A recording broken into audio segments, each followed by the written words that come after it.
उन्होंने कहा कि हुक्मरानों का काम होता है कि यतीमों और बेवाओं का, जो कमजोर तबके हैं, उनका ख्याल किया जाए। इस बात की मैं मुकम्मल तौर पे तायीद करता हूं और इसीलिए मुझे फख्र है कि मैं एक ऐसी पार्टी का कारकुन हूं जिसके लीडर ने हुकूमत में आने के बाद नहीं, जिसने जिंदगी में अपनी इतनी बेवाओं और यतीमों की शौकत खानम के जरिए, नमल यूनिवर्सिटी के जरिए, इमरान खान फाउंडेशन के जरिए खिदमत की है कि शायद किसी और पाकिस्तानी ने ना की हो।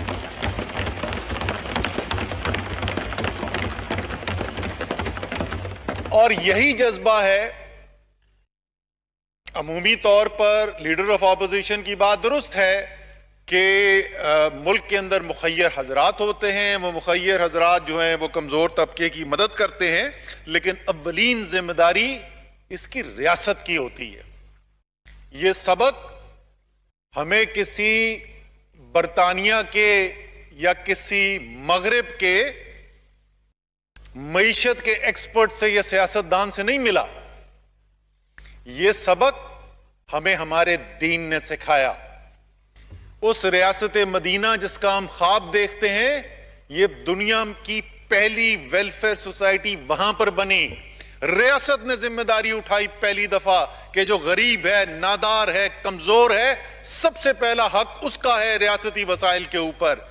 तो ये जिम्मेदारी ये कह देना कि ये काम सिर्फ मुखय्यर लोगों का है और वो जाती हैसियत में लोगों को मदद करें, शायद अगर लीडर ऑफ ऑपोजिशन उन लोगों के साथ जाकर बैठें जो पनाहगाह के अंदर आते हैं, जिनको लंगर खाने से खाने को मिलता है, इज्जत एहतराम के साथ मिलता है, तो शायद वो कुछ मुख्तलिफ बात करें। और क्योंकि एक जाती यकीन है वजीर आजम का, इसलिए ये मुझे बड़ा फख्र है इस बात के ऊपर जो मैं आपको बताने जा रहा हूं कि प्राइम मिनिस्टर सेक्रेटेरिएट और प्राइम मिनिस्टर हाउस के अखराजात में 108 करोड़ रुपए सालाना की कमी करके ये काम किए जा रहे हैं।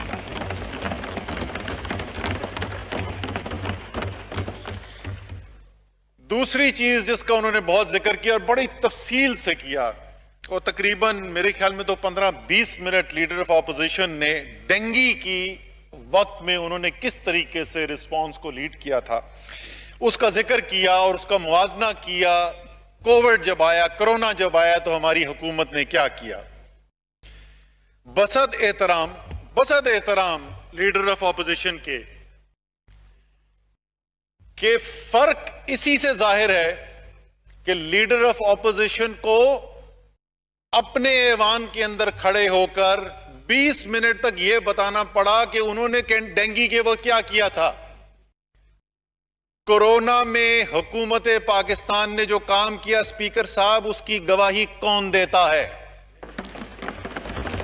लैरी समर्स, अमेरिका का former finance minister, Barack Obama का चीफ इकोनॉमिक एडवाइजर, कहता है कि अगर अमेरिका ने पाकिस्तान की तरह कोरोना का मुकाबला किया होता तो खरबों डॉलर बचाता अमेरिका।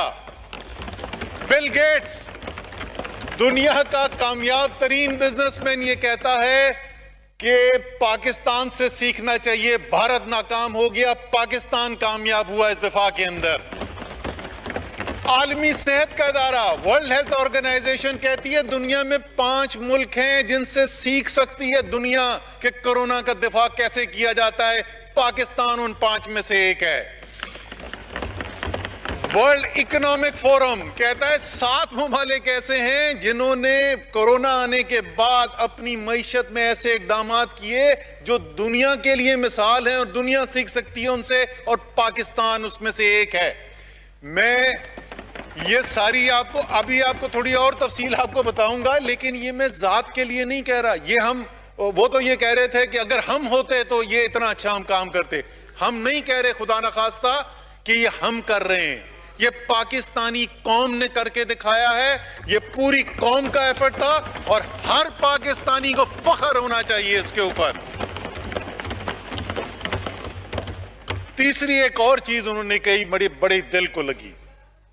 शायद ये एक ऐसा नुक्ता था जो बुनियाद बनी कि क्यों मैं अपनी जिंदगी में अच्छी भली जिंदगी गुजार रहा था। इमरान खान के कहने के ऊपर, उनकी दावत के ऊपर सियासत के अंदर आया, और वो बात उन्होंने ये की कि मुट्ठी भर लोग निचोड़ कर इस मुल्क की दौलत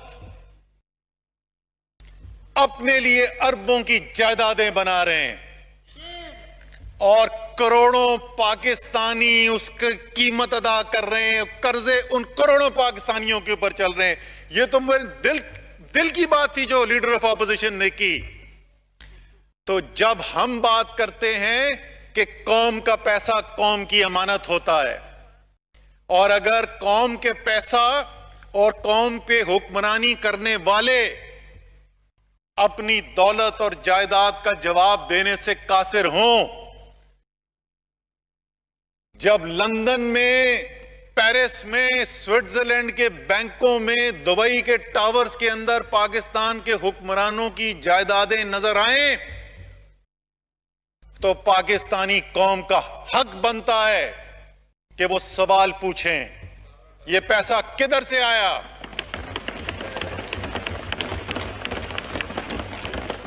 ये सवाल पूछने से का दिफा, ये कहना कि जमहूरियत के लिए खतरा पैदा हो गया नहीं है। इसका दिफा न्याजी नैब गठजोड़ के नारे लगाना नहीं है। इसका दिफा बड़ा सादा है। सुप्रीम कोर्ट ऑफ पाकिस्तान ने इमरान खान को भी बुलाया और इमरान खान से कहा कि अपने इस असासे का जवाब दो। इमरान खान से 1983 में जो लंदन में अपार्टमेंट खरीदा गया था, जब वो कोई सियासत में नहीं था, 1983 में जवाब दो, ये फ्लैट तुमने कैसे खरीदा था? इमरान खान ने उसके जवाब में ये नहीं कहा कि मेरे खिलाफ साजिश हो रही है। उसने ये नहीं कहा कि मुझे सवाल के पीछे बूटों की चाप नजर आ रही है, सुनाई दे रही है। वो गए, अपना रिकॉर्ड लेके सुप्रीम कोर्ट के सामने रख दिया, और सुप्रीम कोर्ट ने गवाही दी कि यह शख्स सादिक भी है और अमीन भी है।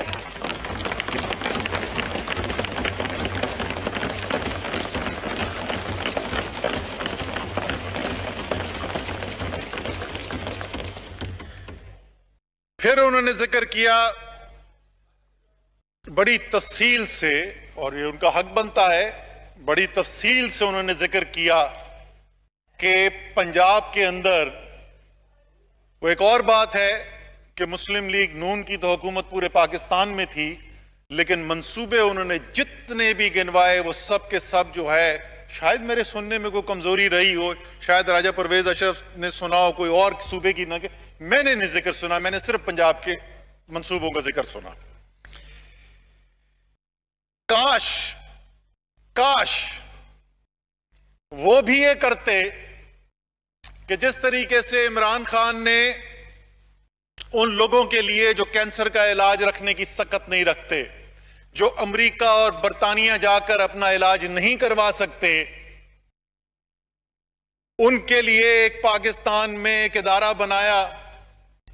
और जिस दिन ये सूरत हाल पैदा हुई कि 2013, और मैं उस वक्त लाहौर में, मैं तो उनकी गाड़ी में था साथ, जिस वक्त हम हॉस्पिटल जा रहे थे, जिस वक्त डॉक्टर्स को यह नहीं पता था कि जिंदगी और मौत की कश्मकश में कामयाब होंगे या नहीं होंगे, और उनको मशवरा दिया गया कि आपके लिए एयर एम्बुलेंस का हम इंतजाम करते हैं, और एयर एम्बुलेंस से आपको अमेरिका, बरतानिया वहां ले जाते हैं इलाज करने के लिए। उन्होंने कहा नहीं, मैं इसी अस्पताल में जहां गरीब तरीन पाकिस्तानी का इलाज होता है, मैं यही करवाऊंगा।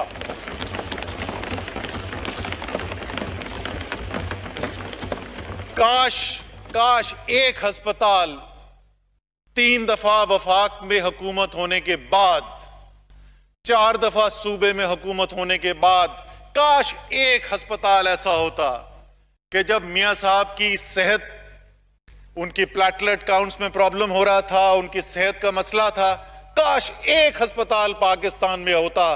क्या मियां साहब कहते मुझे इस अस्पताल के सेहत में जो काम किया जा रहा है, जो इलाज किया जा रहा है, उस पर यकीन है, मैं इस अस्पताल में जाऊंगा, मैं बाहर मुल्क में नहीं जाता। काश एक अस्पताल ऐसा बना होता।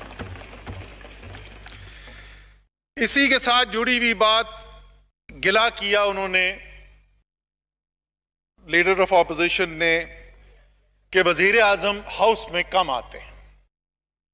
ये मैं पहले भी ऑन रिकॉर्ड कह चुका हूं, मैं वजीर आजम को भी पता है मेरी इस राय का, मेरे ख्याल में उनको इससे ज्यादा आना चाहिए हाउस में। लेकिन जनाब, वो हाउस में आते हैं, कम आते हैं। हम ये चाहते हैं कि पाकिस्तान की जो दूसरी सबसे बड़ी पार्टी है, उसके जो कायद हैं, वो बहुत बड़ा सियासी नाम है, 3 दफा वजीर आजम रह चुके हैं पाकिस्तान के। हम चाहते हैं वो भी पाकिस्तानियों के साथ जिंदगी गुजारें। हम चाहते हैं वो भी हमारे पास आए, हम उनसे कुछ सवाल पूछें, हो सकता है उनसे कुछ सीखने के लिए हो। आपको वजीर आजम के प्राइम मिनिस्टर पार्लियामेंट हाउस में आने की कमी का गिला है तो खुदारा वो पाकिस्तान के साबिका वजीर आजम, जिसके आप भाई भी हैं, जिसके आप जमानती थे कि ये वापस आएंगे, काश आप उनको भी ये कहें कि कम से कम पाकिस्तान तो वापस आ जाए।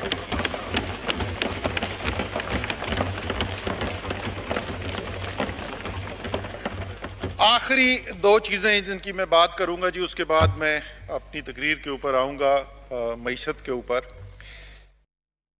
खैबर पख्तूनख्वा की काफी बात की गई और उन्होंने कहा कि अगर हमें खैबर पख्तूनख्वा दिया होता तो हम खैबर पख्तूनख्वा की तकदीर बदल देते। शायद लीडर ऑफ ऑपोजिशन को याद नहीं रहा या उन्होंने किसी ने याद नहीं दिलाया, मुस्लिम लीग नून की हुकूमत रह चुकी है खैबर पख्तूनख्वा में, ANP की भी हुकूमत रही है, JUI जमात इस्लामी की भी हुकूमत रही है। खैबर पख्तूनख्वा के अवाम आजाद फैसले करने वाले अवाम हैं, उनको कारकर्दगी पसंद नहीं आती तो वो किसी के नारों के पीछे वोट नहीं डालते। कारकर्दगी करोगे तो वोट मिलेगा, कारकर्दगी नहीं करोगे तो बार। मैं कुछ तशबीह देने वाला था, चले मैं वो नहीं देता, गैर पार्लिमानी हो जाएगा, लेकिन नहीं कर सके कारकर्दगी, मौका मिला, नहीं कर सके कारकर्दगी। खैबर पख्तूनख्वा के अवाम ने बार कर दिया, फारिग कर दिया। जब तहरीके इंसाफ की हुकूमत आई तो यही तकरीरें उस वक्त भी होती थी, बड़े बड़े सियासी तज्जियाकार पूछते थे, हमारे अच्छे खैरख्वाह पूछते थे। 2.5 साल 3 साल गुजर गए, असद मान जाओ, फारिग हो गए खैबर पख्तूनख्वा में। अच्छा भाई, हमें तो अवाम खैबर पख्तूनख्वा के कुछ और कहते हैं। मुझे याद है एक दफा मैं बनी गाला था, तो मैं वजीर आजम से, उस खान साहब कहते थे, हम खान साहब से बात कर रहा था, तो मैंने कहा जी मैं जो आवाज जो आ रही है ना खैबर पख्तूनख्वा से, वर्कर हमारा नाराज है, क्योंकि हम तो सिर्फ मेरिट की बात करते हैं, वर्कर हमारा नाराज है, वोटर खुश है। और वो वोटर ऐसा खुश हुआ कि वो वोटर जिसने आज तक किसी हुकूमत को दोबारा इलेक्ट नहीं किया था, 2/3 अक्सरियत के साथ उसी हुकूमत को वापस लेके आया। सब लोग ऐवान में बैठने वाले जमहूरियत पर यकीन रखने वाले लोग हैं, वोट को इज्जत दो का नारा लगाने वाले लोग हैं। तो मेरी दरखास्त ये होगी, बड़ी बसत एहतराम दरखास्त ये होगी कि खैबर पख्तूनख्वा के अवाम ने जो वोट डाला है उसको इज्जत दें और मान जाए ये बात कि जैसी कारकर्दगी खैबर पख्तूनख्वा के अंदर तहरीके इंसाफ की हुकूमत, परवेज खटक की हुकूमत ने करके दिखाई, ऐसी तहरीक खैबर पख्तूनख्वा की तारीख में कभी नहीं हुआ था।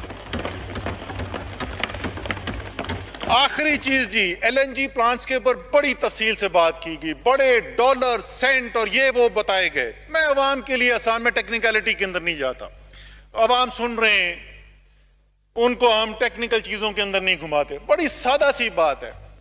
स्पीकर साहब मुझे ये बताएं कि अगर ये इतने सस्ते प्लांट, इतने एफिशिएंट प्लांट थे, तो कानून के अंदर ये तरमीम क्यों करनी पड़ी कि चाहे इस प्लांट से, इन LNG प्लांट से बिजली सस्ती पैदा हो या महंगी पैदा हो। चले मैं थोड़ा सा 1 मिनट लगा देता हूं। एक निजाम है हमारे यहां, उसको कहते हैं मेरिट ऑर्डर। मेरिट ऑर्डर सिर्फ सादा सी बात यह करता है कि जो भी आपका प्लांट, बिजली का कारखाना जो भी सबसे सस्ती बिजली बनाएगा, सबसे पहले वहां से बिजली तरसील की जाएगी ताकि पाकिस्तान के अवाम को सबसे सस्ती बिजली मिल सके। और जो महंगे होते हैं उनमें बाद में बारी आती है।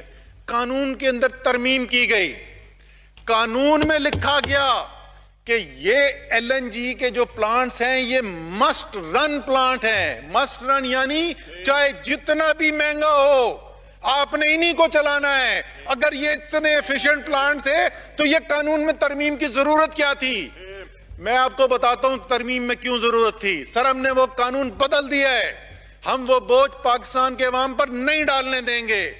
उस फैसले के अंदर अगले 2 साल की हमने कैलकुलेशन करा के देखी, 2.5 साल की, हाँ उमर, 2.5 साल की कैलकुलेशन करा के देखी। सिर्फ 2.5 साल के अंदर पाकिस्तान के बिजली के सारिफ को इन महंगे प्लांट से बिजली मजबूरन ना खरीदने की वजह से 140 अरब रुपए का फायदा होगा। 140 अरब रुपए यह टीका लग रहा था। वो थर्मल एफिशिएंसी के बारे में हम सब डिस्कस कर सकते हैं, लेकिन इस बात का सादा सवाल का जवाब जरूर हमें चाहिए। इसके बाद सर हम आते हैं अपनी जो मईशत के ऊपर बात करने के लिए। एक बहुत बड़ा तफसीली हिस्सा इसके अंदर यह था कि दूध और शहद की नहरें बह रही थी, चारों तरफ हरियाली थी, पाकिस्तान तरक्की की राह पर तेजी से चल रहा था। तो सबसे पहले तो एक स्पीकर साहब, छोटा सा वाकया आपको मैं बताता हूं। यह है बात आखिरी बजट की। मुस्लिम लीग की हुकूमत खत्म होने में हफ्ते बचे हैं। ये शुरू की बात